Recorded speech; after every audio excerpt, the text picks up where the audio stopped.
Assalamualaikum warahmatullahi wabarakatuh.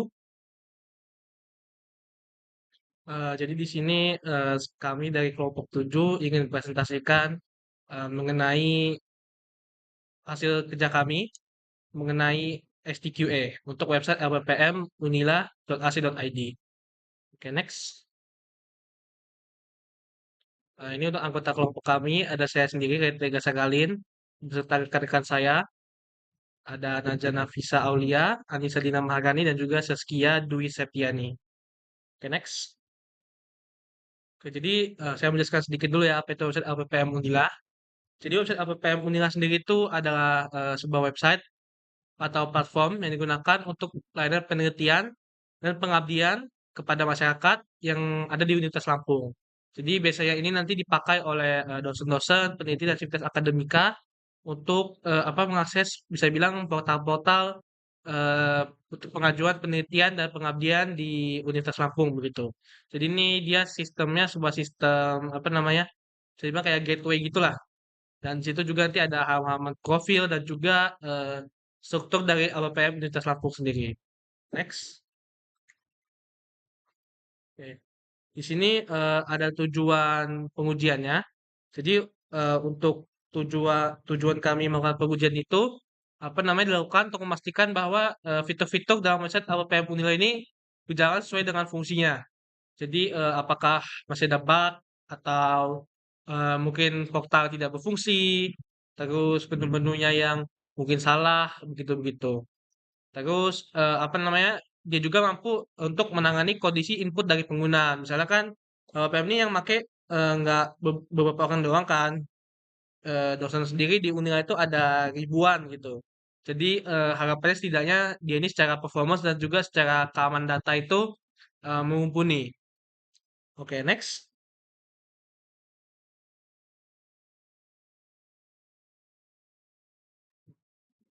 Oke, Nah, mungkin selanjutnya sebenarnya itu akan di dilanjutkan oleh sini kawan saya. ada dari requirement analysis.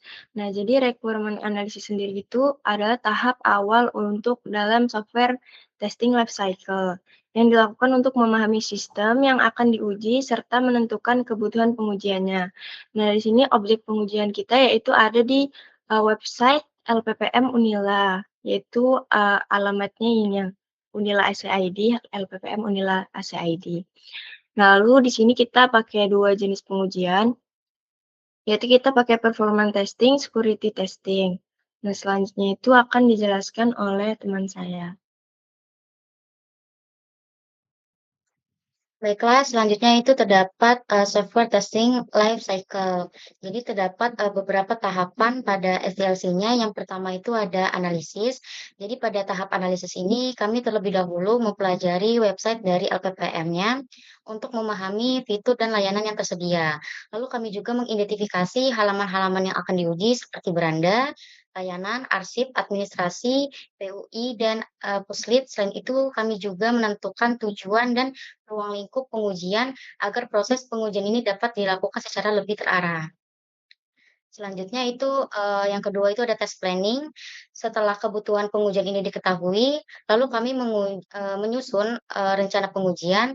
Pada tahap ini, ditentukan metode dan tools yang kami gunakan, yaitu Google Lighthouse untuk menguji performa website dan Pentestnet untuk menguji aspek keamanannya. Lalu kami juga, menentukan alur pelaksanaan Kasih serta kertas target HV yang saja ini. ingin dicapai dari Saya pengujian Butin kasih tersebut. kertas HV saja Yang nanti ketiga katanya. itu ada test case design. Selanjutnya kami, membuat skenario pengujian atau test case Iya. yang berisi langkah-langkah yang akan dilakukan selama pengujian, Sudah saya ada mulai di dari ATM. mengakses menu-menu pada website, mengunduh arsip, hingga melakukan pengujian performa dan keamanan. Dengan adanya test case ini, proses pengujian ini akan menjadi lebih terstruktur. Lalu selanjutnya itu ada text execution. Pada tahap pelaksanaan ini, seluruh skenario yang telah kami jalankan secara langsung pada website LPPM ini, pengujian performa dilakukan menggunakan Google Lighthouse Udah untuk udah datang melihat dalam. nilai Coba cek dulu performance, ada orang nggak? accessibility, best Kalau itu suruh masuk aja practice, dulu. dan SEO. Nah, sementara itu pengujian keamanan ini dilakukan menggunakan Pentestnet untuk Iya, suruh mendeteksi di meja itu. potensi kerentanan yang mungkin ada pada website. Selanjutnya itu ada identify bug. Setelah dilakukan, kami ini menganalisis hasil yang diperoleh untuk menemukan bug Iya, atau kita belajar. permasalahan yang ada. Jadi temuan Boleh tersebut boleh ini buka bisa buku, berupa kalian buka masalah HP pada sama laptop. HP tampilan, sama laptop fungsi yang aku tidak pas itu aja kok, Kak. berjalan dengan baik, performa yang kurang optimal. Iya. Yang terakhir itu ada documentation, lalu tahap Ya, tas terakhir aku ini itu semua. adalah dokumentasi Semua hasil masukin ke tas. pengujian. Jadi pada tahap ini, seluruh hasil pengujian, screenshot atau temuan bug, serta analisis yang telah dilakukan disusun ke dalam laporan. Baiklah, selanjutnya akan dijelaskan oleh teman saya.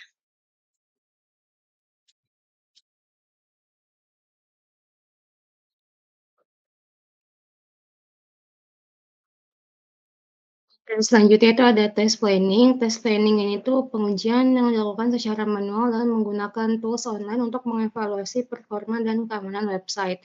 Tools yang kita gunakan tuh ada dua. Yang pertama itu ada Lighthouse. Lighthouse itu digunakan untuk menguji performa websitenya. Dan yang kedua itu ada Pentestnet itu untuk menguji keamanan website. Hmm? Masuk aja dulu. Nggak usah tunggu depan dulu. Udah nggak apa, masuk aja.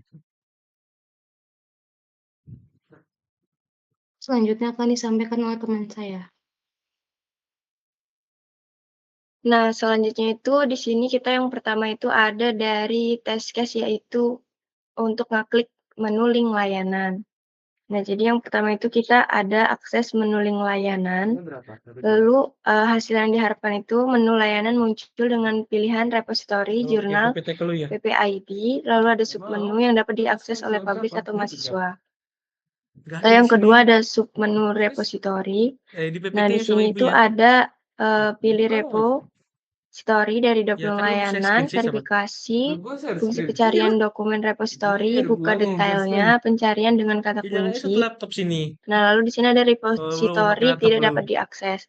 Nah, lalu di sini tuh nanti sistem akan melakukan redirect ke halaman repository. Lalu halaman repository termuat, lalu ada daftar publik, lalu tampil pesan tidak ditemukan atau muncul pesan Coba error dibuka kalau ini, gue nggak misalnya ada memang Word. repository tidak dapat diakses.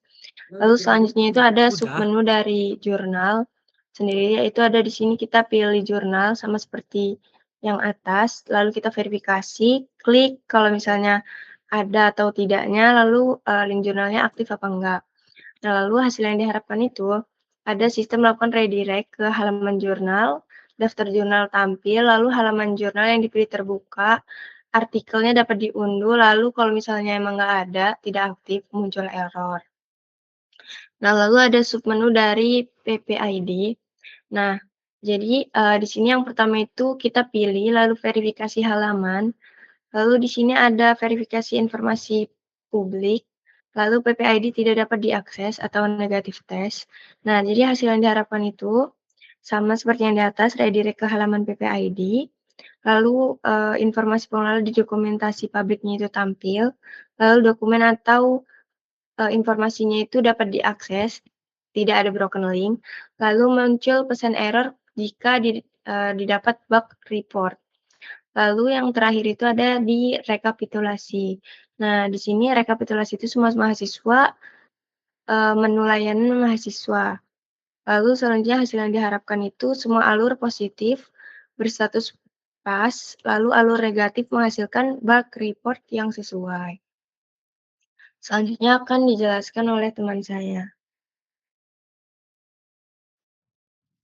Baiklah, selanjutnya itu terdapat tes case dari navigasi. Jadi yang pertama itu ada pengujian halaman utama. Jadi pengujian ini diawali dengan memastikan halaman utama website ini dapat diakses dengan baik. Jadi pada tahap ini memeriksa skenarionya itu terdapat akses halaman utama, lalu memverifikasi elemen dari beranda ini ya. Lalu selanjutnya itu ada pengujian dari menu profil. Nah ini memeriksa apakah submenu seperti pimpinan, visi dan misi, tugas dan fungsi, serta struktur organisasi dapat ditampilkan dan diakses dengan benar. Jadi setiap submenu ini diuji untuk memastikan halaman tujuan dapat terbuka dan menampilkan informasi yang sesuai. Selanjutnya itu terdapat pengujian menu BUI dan Puslit. Nah, pengujian ini dilakukan untuk memastikan halaman dan submenu ini tersedia dapat diakses dengan baik oleh pengguna. Selanjutnya itu ada pengujian menu layanan. Ini berisi beberapa tautan eksternal di sini, memeriksa apakah setiap link ini seperti Silemlip 21, repositori, jurnal, dan PPID ini dapat mengarah, pengguna ke halaman tujuan yang benar tanpa terjadi error atau broken link. Selanjutnya itu, pengujian, menu download. Ini, melakukan pengujian terhadap fitur pengunduhan dokumen. Pengujian ini meliputi proses pengunduhan panduan, formulir, maupun dokumen resmi seperti SK. Lagi lo ulang Nah, logika. hasil yang diharapkan ini adalah, seluruh file ini dapat diunduh dengan sukses dan tidak mengalami kerusakan. Yang terakhir itu ada rekapitulasi dan laporan bug. Jadi sebagai tahap akhir ini ini mengecek keseluruhan navigasi website untuk memastikan seluruh menu berfungsi dengan baik. Selain Kok bisa itu, Siri? Hah? ini juga memeriksa adanya Kok bisa broken Siri? link atau halaman 404 serta melakukan pengujian responsif Oh, pada malah perangkat mobile untuk memastikan website ini lebih Karena kita orang nggak tahu kan, nyaman. luas Baiklah, online selanjutnya atau akan offline. dijelaskan oleh teman saya. Ujianlah di H5, pula pertama. Nggak dapat nilai aja. Gila. Oke, selanjutnya terdapat test case download arsip. Yang pertama itu ada akses menu di arsip navbar. Itu tujuannya untuk memastikan bahwa ketika pengguna mengklik menu tersebut, sistem akan menampilkan drop-down yang berisi kategori arsip yang tersedia. Hasil pengujian yang diharapkan ini, drop-down-nya itu menampilkan 3 kategori arsip, yaitu pos AP, arsip lainnya, dan dokumen pengujian. Selanjutnya, yang kedua itu ada Ulang pos logika juga, Kak. AP, Ulang logika juga. redirect, Google Drive. Iya kan? Yang pertama itu si Ulang pengguna logika juga, bakal Kak. memilih kategori pos AP dari Ulang logika tuh, drop-down, ulang logika terus juga. bakal verifikasi link pos AP Saya kan ulang logika yang juga. aktif dan bisa diakses, terus link pos AP-nya yang tidak aktif, yang tidak diakses itu. Terus hasil yang diharapkan itu sistem akan melakukan redirect ke halaman Google Drive yang berisi dokumen pos AP. Lalu link yang aktif itu bakal dimunculkan tanpa diakses tanpa error. Terus kalau misalnya nggak bisa diakses, nanti bakal muncul pesan error atau halaman tidak ditemukan. Terus nanti bug sama dokumentasinya itu bakal Boleh buka buku ya, dibuat. tapi nggak boleh buka HP. Terus yang ketiga Gitu itu doang. ada Buka catatan lainnya. arsip lainnya tampil dan download. Itu dilakukan untuk memastikan halaman dapat menampilkan daftar dokumen arsip dengan benar. Hasil pengujiannya menunjukkan halaman 10 entry dokumen, dan setiap dokumen ini memiliki ikon download yang dapat digunakan oleh pengguna. Selanjutnya dilakukan pengujian berdasarkan proses download file dan hasilnya dapat diunduh dengan Boleh, sukses Sopen. tanpa error. Pengujian Gue lagi negatif juga disiapkan untuk lagi kondisi lagi file yang jumit. rusak Duluan dan dulu, tidak Sopen dulu. tersedia Lagi sehingga jumit, dapat lagi jumit. digunakan sebagai dasar pembuatan bug report jika ditemukan masalah. Lalu yang keempat itu ada dokumen penunjang. Pada dokumen penunjang ini dilakukan untuk memverifikasi fungsi filter dan download semua dokumen. Saat halaman dibuka, sistem akan menampilkan 6 filter, yaitu peraturan rektor, surat keputusan, panduan penelitian, data penelitian, dokumen pendukung lainnya, dokumen SPMI. Hasil pengujiannya menunjukkan bahwa setiap filter berhasil menampilkan dokumen yang sesuai dengan kategori yang dipilih. Selain itu, jumlah dokumen yang ditampilkan berubah sesuai dengan hasil penyaringan sehingga fungsi filter bekerja dengan baik. Pengujian download dokumen juga berhasil dilakukan dan file dapat diunduh tanpa kendala. Skenario negatif disiapkan untuk menguji kondisi file yang tidak tersedia atau rusak. Selanjutnya rekapitulasi seluruh pengujian yang dilakukan. Skenario utama berjalan sesuai dengan yang diharapkan. Selanjutnya akan disampaikan oleh teman saya. Baik, nextnya bagian untuk flowchart link layanan ya. Jadi di sini untuk flowchart mengakses link layanan sendiri itu pertama kita membuka dulu halaman utama website ABPM Unila. Kemudian kita baru memilih menu layanan ini. Jadi untuk bagian flowchart link layanan Unila ini pertama kita membuka dulu halaman utama website ABPM Unila. Kemudian kita memilih dulu nih menu layanan yang ingin kita tes. Misalnya menu layanan untuk mengupload ini dan itu. Terus nanti kita buka sistem akan menampilkan daftar layanan. Jadi kalau misalnya layanannya dibuka nih, dia harusnya itu menampilkan daftar layanan yang ada di sistem tersebut. Kemudian begitu diklik salah satu link layanannya itu, maka dia akan memproses ke link yang telah diklik gitu. Jadi harusnya dia masuk ke layanan yang telah dipilih. Kemudian nanti bakal kita cek apakah linknya itu dapat diakses dengan baik. Kalau misalnya dia bisa diakses dengan baik, maka kita akan catat berarti fiturnya bekerja sesuai keinginan kita. Dan kalau dia tidak bekerja dengan baik, maka halaman itu error begitu. Saya akan catat sebagai bug. Oke, ini akan diajukan oleh next slide. Oke, ini akan Selanjutnya diajukan oleh ada teman saya. flowchart download arsip. Yang pertama itu kita bakal ngeklik menu arsip pada navbar, terus di itu ada 3 pilihan. Yang pertama itu ada pos AP, arsip lainnya, dan dokumen penunjang. Yang pertama itu ada pos AP. Kalau kita klik pos AP, nanti dia akan ke Google Drive. Terus kalau misalnya Google linknya itu aktif atau bisa diakses itu, nanti dia bakal selesai. Dan kalau misalnya bug reportnya gagal, itu nanti kita bakal ke dokumentasi gagal. Terus yang kedua itu ada arsip lainnya. Arsip lainnya itu bakal menampilkan 10 entry dari kategori arsip lainnya. Terus kalau misalnya kita bakal klik download pada file, terus filenya itu berhasil terunduh. Kalau misalnya iya, nanti dia bakal selesai. Kalau misalnya enggak, dia bakal ke bug report. Terus yang ketiga itu ada dokumen penunjang. Dokumen penunjang itu ada pilih 6 filter. Yang pertama itu peraturan rektor, surat keputusan, panduan penelitian, data penelitian, dokumen pendukung, dokumen SPMI. Terus dia bakal menampilkan jumlah entry dari kategori yang dipilih. Terus kita bakal klik tombol download pada file. Jika file itu berhasil terunduh, nanti selesai, dan kalau enggak dia bakal mencatat reportnya. Selanjutnya akan disampaikan oleh teman saya. Selanjutnya itu terdapat flowchart dari alur navigasi. Ini diawali dengan membuka browser seperti Chrome, Firefox atau Microsoft Edge. Setelah itu ini akan mengakses ke alamat website LPPM Unila melalui address bar. Selanjutnya itu dilakukan pengecekan apakah halaman utama ini berhasil dimuat atau tidak. Jika halaman gagal dimuat, maka proses pengujian ini dihentikan sementara dan sistem akan mencatat error berupa kegagalan memuat halaman. Namun jika halaman berhasil ditampilkan, pengujian ini dilakukan dengan memverifikasi utama website seperti logo, navigation bar, konten utama, dan footer untuk memastikan semuanya tampil dengan normal.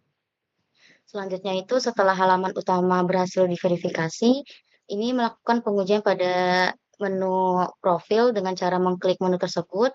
Lalu sistem ini akan menampilkan submenu profil yang berisi beberapa halaman seperti pimpinan, visi dan misi, tugas dan fungsi serta struktur organisasi. Lalu pada tahap ini dilakukan juga pengecekan apakah submenu ini dapat muncul dan diakses dengan baik. Lalu jika submenu ini tidak muncul atau tidak dapat digunakan, maka hasil pengujian ini akan dicatatkan sebagai violet pada bagian profil. Nah, sebaliknya jika seluruh submenu ini dapat diakses dan menampilkan informasi yang sesuai, maka pengujian ini dicatat dengan pas. Lalu selanjutnya itu ada pengujian menu PUI dan Puslit. Nah, penguji ini mengklik menu tersebut dan sistem ini diharapkan menampilkan halaman PUI dan Puslit beserta submenu yang tersedia. Lalu ketika halaman berhasil terbuka, dilakukan juga pengujian pada beberapa submenu seperti eee menu bar yang terdapat pada websitenya. Lalu pengujian ini dinyatakan pas, namun apabila ditemukan submenu yang tidak dapat diakses atau menampilkan error, maka hasilnya dicatat sebagai file. Setelah itu pengujian ini berlanjut pada menu layanan. Ketika menu itu dipilih, sistem ini menampilkan daftar layanan yang tersedia. Lalu penguji ini kemudian memeriksa apakah setiap tautan layanan ini dapat diakses dengan benar. Link yang diuji ini meliputi dari Silemlit 21, repositori, jurnal, dan PPID. Jika seluruh link ini berhasil mengarahkan ke pengguna ke halaman tujuan yang benar, maka pengujian ini dinyatakan sebagai pas. Selanjutnya dilakukan pengujian pada, menu download juga. Ini, mengakses halaman download dan memastikan daftar dokumen ini dapat ditampilkan dengan baik. Setelah itu dilakukan juga pencobaan pengunduh beberapa file seperti panduan, formulir, dan dokumen resmi. Selanjutnya itu, setelah semua menu selesai diuji, lalu juga dilakukan, rekapitulasi hasil pengujian untuk melihat apakah seluruh navigasi ini, berfungsi sesuai dengan diharapkan. Kemudian juga terdapat proses pengambilan keputusan, yaitu mengecek apakah masih terdapat bug atau halaman yang, mengalami error. Jika ditemukan, maka ini akan membuat laporan bug beserta rekomendasi. Baiklah, selanjutnya, next.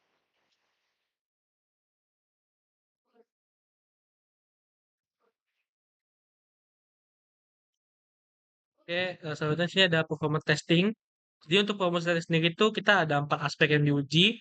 Yang pertama itu ada aspek performance, terus ada juga aspek accessibility, aspek best practice, dan juga aspek SEO.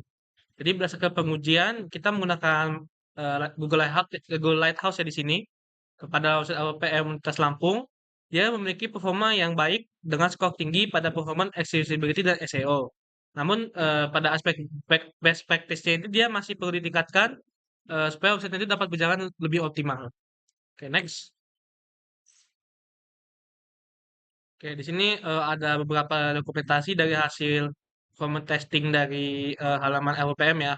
Jadi ini pertama itu ada halaman PUI, itu dia mempunyai hasil performance itu senilai 74, untuk accessibility-nya 100, best practice-nya 77, dan SEO-nya 92. Untuk halaman beranda itu, untuk performance-nya mendapatkan 93, accessibility mendapatkan 96, best practice mendapatkan 77, dan SEO mendapatkan 92. Next.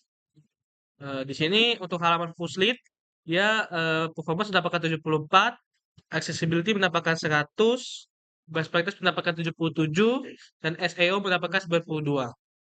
Untuk halaman administrasi sendiri, itu untuk performance mendapatkan 75, accessibility mendapatkan 100, best practice mendapatkan 77, dan SEO mendapatkan 92.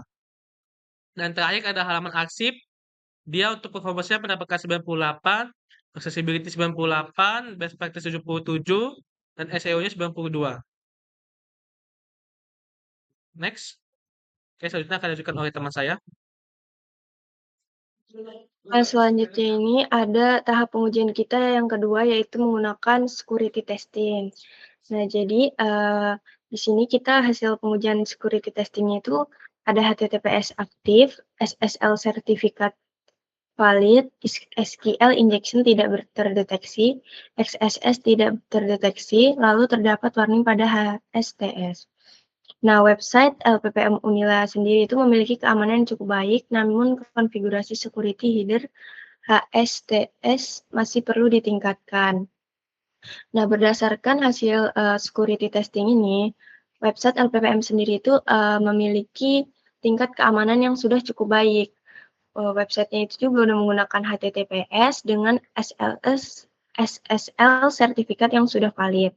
Nah, lalu di sini tidak ditemukan kerentanan SQL injection maupun cross-site scripting atau XSS. Nah, namun di sini tuh masih terdapat peringatan pada konfigurasi si HSTS, yaitu karena pada security header-nya sendiri itu belum diterapkan secara optimal.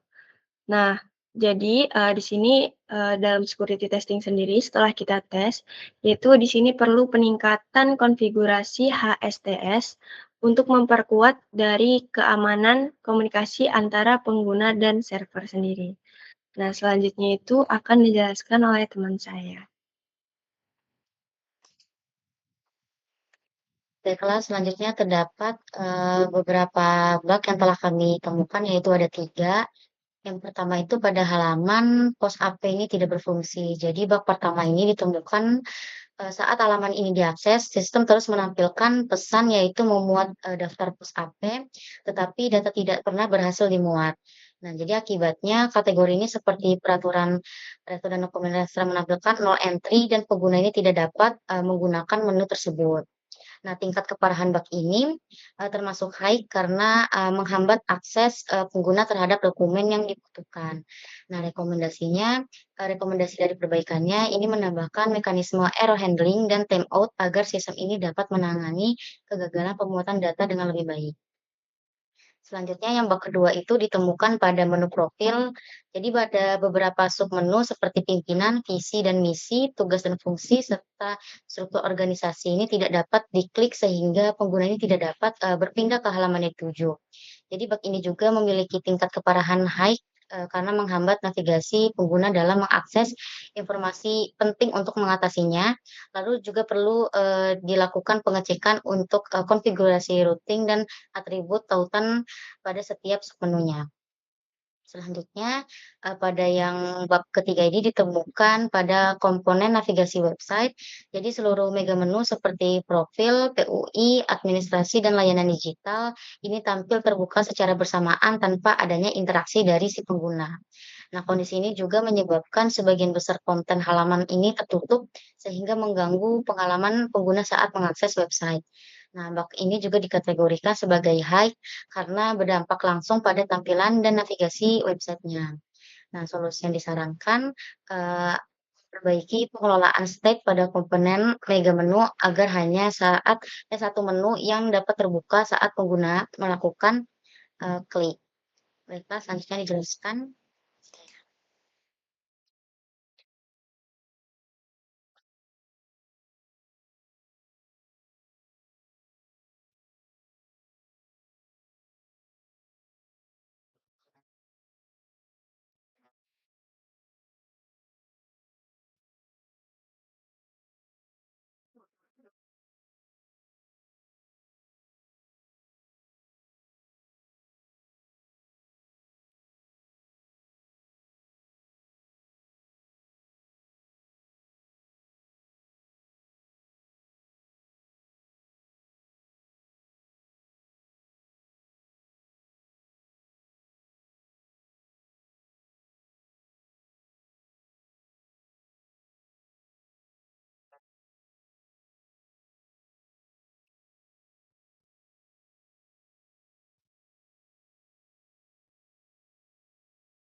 Selanjutnya di sini merupakan rekap bug report-nya.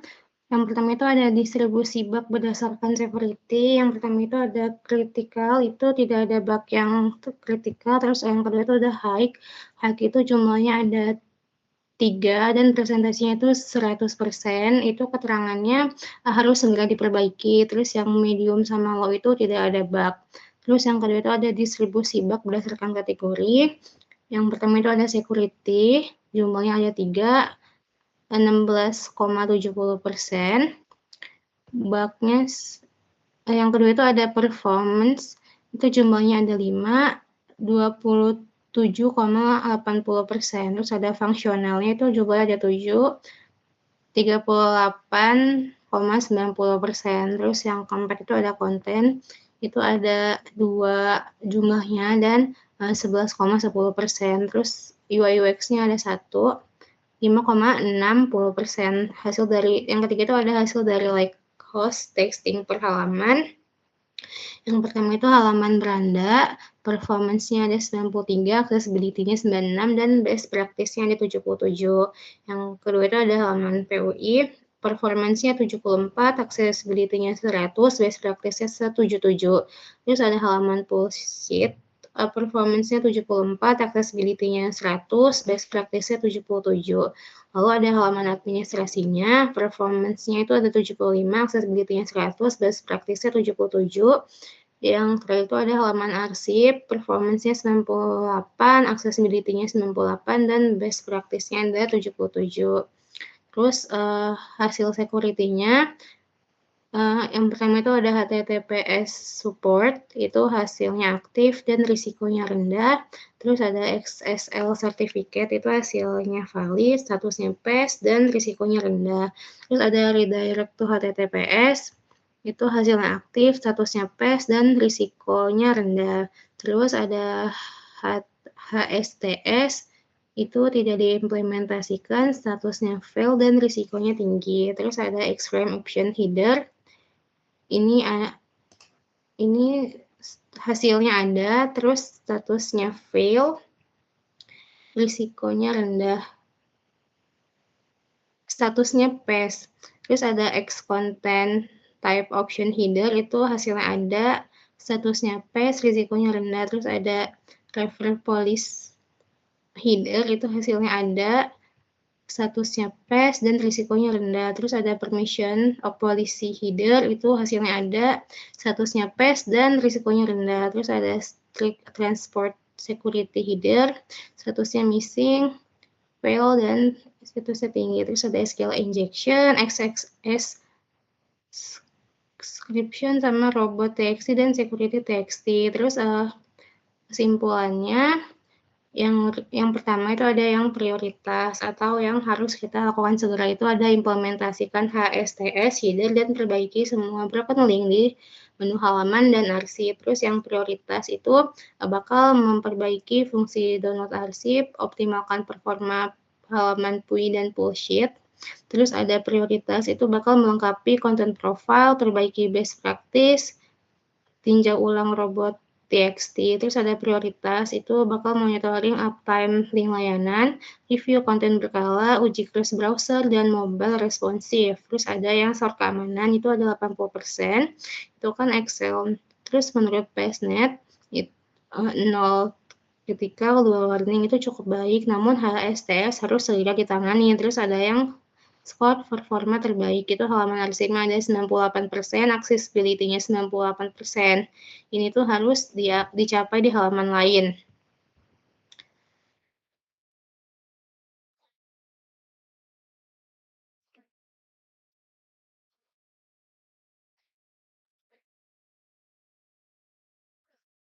Baik, sekian dari presentasi kelompok kami.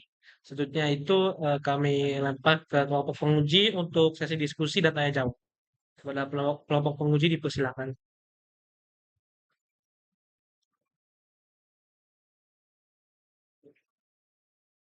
Baik, izin sebelumnya, Radit. Perkenalkan, nama saya Syahrul Gufron dari kelompok penguji atau kelompok 14. Di sini saya ingin bertanya mengenai pemilihan salah satu testing tadi kan menggunakan Google Lighthouse. Nah, itu apakah ada alasan tertentu untuk penggunaan Google Lighthouse itu untuk mengukur performance-nya? Terus juga apa sih yang terjadi jika hasil Lighthouse-nya itu berbeda ketika pengujiannya itu dilakukan di waktu yang berbeda gitu? Mungkin itu saja pertanyaan dari saya. Terima kasih. Baik, saya izin ulangi pertanyaannya. Jadi, Ananda Syahrul bertanya soal bagaimana eh, kenapa kami memilih Google Lighthouse untuk mengukur performa website AWPM ya. Dan jika hasil Lighthouse itu berbeda dengan pengujian itu gimana? Oke, jadi izin menjelaskan. Pertama itu kami memilih Google Lighthouse D itu karena dia salah satu standar yang dikembangkan oleh Google dan mampu mengukur performance, accessibility, best practice, serta SEO secara otomatis. Nah, ini itu sebenarnya sudah jadi salah satu standar itu ya, standar apa? Standar industri. Jadi saat itu alasan kami memilih Google Lighthouse sendiri. Dan dia juga sudah built-in langsung ke dalam Chrome. Jadi tidak perlu menginstal atau menambahkan tools baru dalam desktop gitu. Eh, terus tanyaan tadi bagaimana kalau misalnya dia di waktu yang berbeda ya? Berbeda, apa namanya? Dia berbeda hasilnya berbeda. Nah, itu sendiri itu emang benar. Di Google Lighthouse sendiri itu dia emang terkadang di waktu yang berbeda itu maka hasilnya itu akan berbeda juga baik dari performance dan lain-lain. Nah, itu kenapa kami saat melakukan testing itu memilih di waktu-waktu pagi atau siang hari ataupun malam hari. Yang dimana biasanya itu aktivitas paling padat lah dari pengalaman-pengalaman kami mengakses website-website Unila lainnya. Jadi itu alasannya kenapa Google harus kami pakai dan juga cara kami menanggulangi perbedaan setiap waktu gitu pada saat testing. Oke, sekian. Bagaimana untuk Syahrul? Apakah cukup? Cukup, terima kasih. Oke, baik. Oke, mungkin sekian dari sesi diskusi dan presentasi kami. Kami akhiri. Wassalamualaikum warahmatullahi wabarakatuh.